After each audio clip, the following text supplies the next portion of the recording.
When the weather changes as quickly as it has over the past couple of days, our school districts have some tough decisions to make.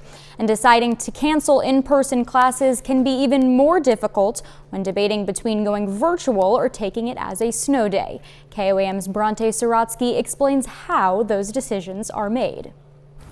Wednesday's wintry weather didn't come in full effect until a few hours after what would have been a normal school day. But many area superintendents made the decision early Wednesday morning to have students stay home. While some had an AMI day, others had a snow day. It all comes down to the numbers. So AMI is an alternative method of instruction, and it is approved by our State Department that we're allowed to have up to 36 hours of AMI in a school year. And so different districts take different approaches. There is a minimum 1,044 student hours that you have to have in the state of Missouri for a school year. The Joplin School District used the weather as an AMI day so students wouldn't miss out on anything. The third of 5 they can take per year. So we are on our third AMI day. We have 2 more after today that we could utilize.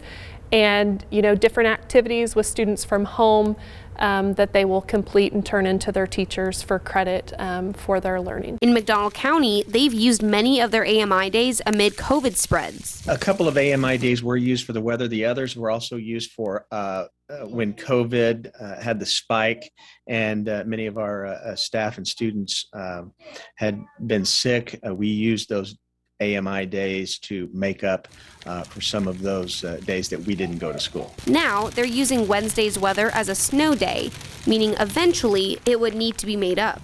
The administration will look at the calendar and figure out the best way on how to make these days up.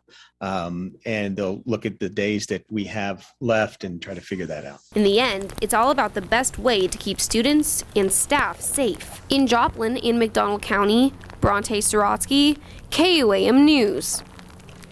Many area administrators attended a conference call early this morning with the National Weather Service to discuss the best course of action amid this inclement weather.